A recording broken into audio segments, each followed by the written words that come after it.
మళ్ళీ ఒకసారి గెలిచావు కదా, నువ్వు ఎక్కడ కాదు చెత్త, నీ కొడుకు చెత్త కాదు చెత్త కాబట్టే కదా మరి మంగళగిరిలో ఓడిచ్చింది వైఎస్ఆర్ కాంగ్రెస్ పార్టీ పెట్టిన అభ్యర్థి పైన. నీ కొడుకు చెత్త కాబట్టే కదా బీసీ నాయకుడు గంజి చిరంజీవి గారిని ఇక్కడ పోటీకి నిలబెడితే అతని దగ్గర డబ్బులు తీసుకొని ఆర్థికంగా దెబ్బలు తీసింది నువ్వు, నీ కొడుకు కదా. జగన్మోహన్ రెడ్డి గారంట ఇక్కడ చెత్తను అక్కడ తరలిస్తా ఉన్నాడంట. వాస్తవంగా ఈ రాష్ట్రంలో చెత్త ఏదైనా ఉందంటే నువ్వు, పవన్ కళ్యాణ్, పురంధరేశ్వరి గారు, మళ్ళీ చెప్తా ఉన్నా TV5, ABN రాధాకృష్ణ వాళ్ళు చెత్త. కేసీఆర్ గతంలో నీ గురించి ఏం చెప్పాడు? నీలాంటి దట్టి పాలిటిక్స్ ఎక్కడా కూడా మేము చూడలేదు చంద్రబాబు నాయుడు లాంటి వ్యక్తిని అని చెప్పాడు.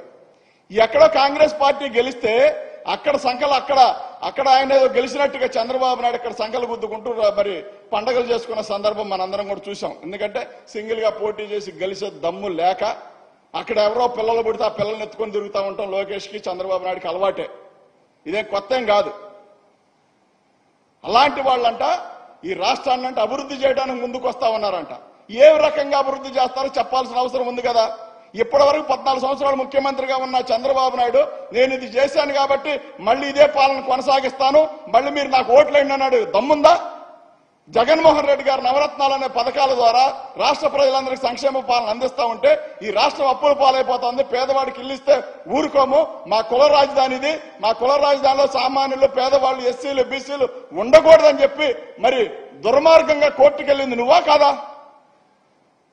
ఏ రాజధానిది? ఇది ఒక కుల రాజధాని. ఈ ప్రాంతంలో నువ్వేం చేశావు? ఈ రాష్ట్రంలో అమరావతి అనేది ఒక దాన్ని పెట్టి అది భ్రమరావతిగా మార్చి అమరావతి రైతులను సర్వనాశనం చేసింది నువ్వా కాదా? ఇంకా చాలా మంది అక్కడ భూములు కొన్న వాళ్ళందరూ మేము రైతులు అని చెప్తా ఉన్నారు. ఏ రకంగా రైతులు? ఏ రకంగా రైతులు మీరు?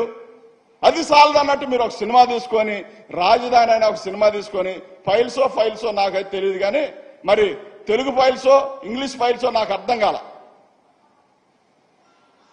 ఆ సినిమాను దాన్ని తీసుకొని ఆత్మవంచన చేసుకొని సినిమా తీశారంటే సిగ్గనిపించాలా?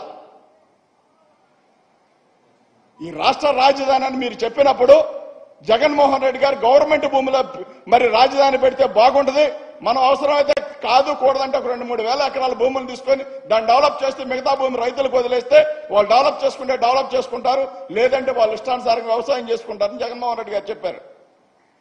అలాంటిదంతా వదిలేసి మీరు లక్షల కోట్లు స్కాములు చేసి దాన్ని ఏదో రకంగా మీ కుల రాజధాని చేసుకోవాలని చెప్పి చూస్తా ఉంటే ఎవరు చూస్తా ఉంటారు?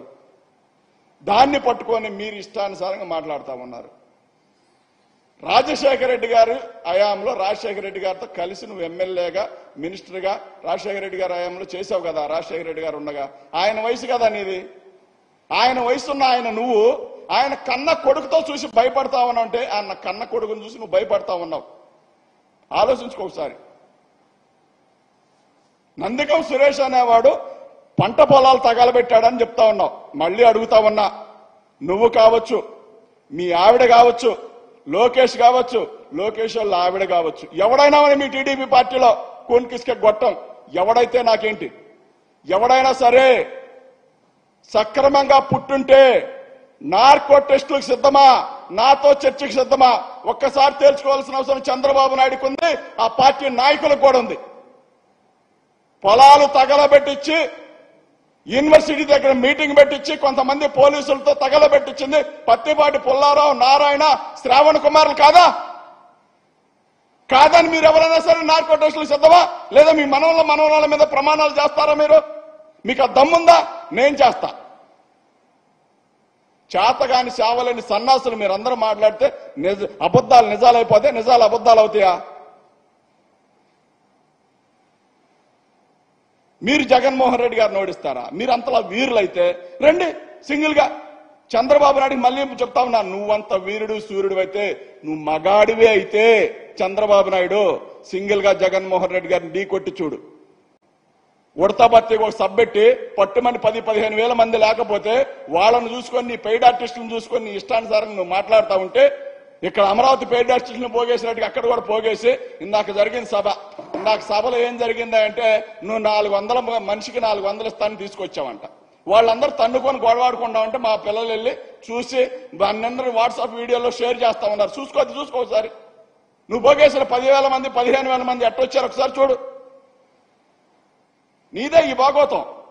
చంద్రబాబు నాయుడు గారు నీ డబ్బహం అనేది దించుతారు 2024లో, 19లో దించారు, శాశ్వతంగా 2024లో కూడా దించుతారు, సిద్ధంగా ఉండు. జగన్మోహన్ రెడ్డి గారు షర్ట్లు మడతేసి కాలర్ మడతేసా, మరి షర్ట్లు మడతేసా టైం దగ్గరకు వచ్చిందంటే ఏనాడు కుర్చీ మడతేస్తాడంట. కుర్చీ దేనికి మడతేస్తారు? నిన్ను మడతేశారు కాబట్టగా 2019 నుంచి 2024 దాకా ఇప్పుడు దాకా కొనవుపురితో కొట్టుకులాడుతూ ఉన్నావు. ఎక్కడో ముసలోడు వాడితే ఆ డైలాగ్ తీసుకొచ్చి మాట్లాడితే నీకు సిగ్గు ఉండాలి కదా. నీ వయసు ఎంత, నీ అనుభవం ఎంత, ఏం మాట్లాడుతూ ఉన్నావు?